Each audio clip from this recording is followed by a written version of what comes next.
बिस्मिल्लाहिर्रहमानिर्रहीम। अस्सलाम वालेकुम फ्रेंड्स, कैसे हैं आप लोग। उम्मीद आप सब खैर खैरियत से होंगे। तो जनाब आज मैं आपके लिए लेकर आई हूँ बहुत ही मज़ेदार यमी सा क्विकली बनने वाला चिकन कोरमा।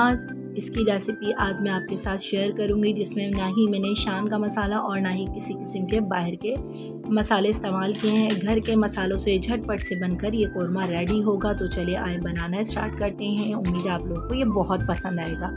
इसके लिए जो स्पाइसेस मैं इस्तेमाल कर रही हूँ चने आपको वो बताती हूँ। मैंने हाफ़ केजी चिकन लिया, 1 टेबल स्पून अदरक लहसुन का पेस्ट और एक लार्ज साइज़ का अनियन, कुछ गरम मसाले, दालचीनी, छोटी बड़ी इलायची, लौंग और काली मिर्ची, 1 प्याली दही।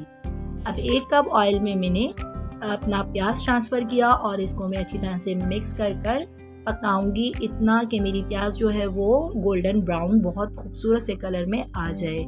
जब तक कि मेरी प्याज ब्राउन हो रही है, इसी तरह इसको मैं एक तरफ पकने के लिए रख कर आपको स्पाइसेस बताती हूँ, जो सिंपल से स्पाइसेस मैं इस कोरमे में शामिल कर रही हूँ। तो जनाब इसके लिए मैंने लिया है 1.5 टेबल स्पून पिसा धनिया, 1/2 टेबल स्पून हल्दी, 1.5 टेबल स्पून पिसी लाल मिर्च और salt as your taste according. ये देखें मेरी प्याज जो है बहुत अच्छी तरह से ब्राउन हो गई। अब मैं इसको निकाल लूँगी और इसको ठंडा कर दही में मिक्स कर अच्छा सा पेस्ट बना लूँगी। अब और इसी ऑयल में मैंने अपने गरम मसाले शामिल कर दिए हैं और इनको मैं पकाऊंगी और इसी के साथ मैं अदरक लहसुन का पेस्ट शामिल कर दूंगी और इसको अच्छी तरह से भूनेंगे ताकि हमारे अदरक लहसुन का कच्चापन निकल जाए। भूनने के बाद मैंने थोड़ा सा इसमें पानी शामिल किया और जो मेरे तमाम ड्राई स्पाइसेस हैं उनको अच्छी तरह से मिक्स करने के बाद वो तमाम स्पाइसेस में इस ऑयल में शामिल करूंगी और अच्छी तरह से मिक्स कर 1 से 2 मिनट इसको पकाऊंगी और उसके बाद मैं थोड़ा पानी डालकर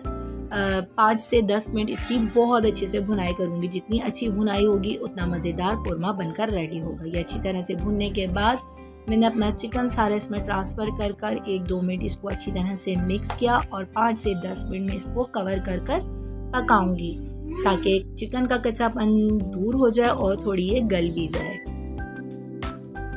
तो देखें ये माशाल्लाह से 5 से 10 मिनट बाद मेरी चिकन जो है वो बहुत अच्छी तरह गल गई है, 80% गल गई। और जो मैंने दही के साथ प्याज का मिक्सचर बनाया था अब मैं वो इसमें शामिल कर रही हूँ। इसको अच्छी तरह से मिक्स करेंगे और फिर इसको 8 से 10 मिनट दोबारा मैं इसको कवर कर मीडियम फ्लेम पर पकाऊंगी ताकि अब चिकन जो है वो तकरीबन 90% 95% गल जाए और मेरा दही जो है वो भी इस चिकन के साथ अच्छी तरह पक जाए। अल्हम्दुलिल्लाह आप देखें माशाल्लाह से कितना खूबसूरत मेरा कोरमा जो है वो रेडी हुआ है और बहुत ही मज़ेदार सा इसका ऑयल भी बिल्कुल बाहर आ चुका है। आप अगर चाहें और ज़्यादा ऑयल का इस्तेमाल कर लीजिएगा। मैं बहुत कम ऑयल यूज़ करती हूँ इसलिए मेरे सालन में आपको ऑयल कम दिखेगा, लेकिन कोरमे में यह है कि थोड़ा ज़्यादा ऑयल ही अच्छा लगता है तो आप थोड़ा ज़्यादा ऑयल भी डाल सकते हैं।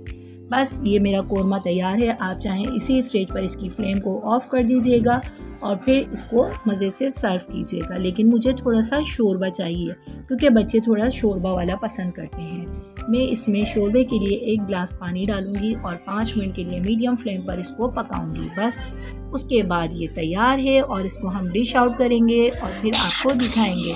उम्मीद है आपको मेरी यह रेसिपी ज़रूर पसंद आएगी। प्लीज़ मुझे लाइक शेयर ज़रूर कीजिएगा और फिर मुझे अपनी दुआओं में ज़रूर याद रखिएगा। रेसिपी पसंद आ रही है तो मेरे चैनल को लाइक सब्सक्राइब कर दें, बेल आइकन को प्रेस कर दें। बस जी ये मैंने बस पानी डाला और बस मैं इसको 5 मिनट के लिए कवर करके पका रही हूँ और बस डिश आउट करके आपको दिखाऊँ।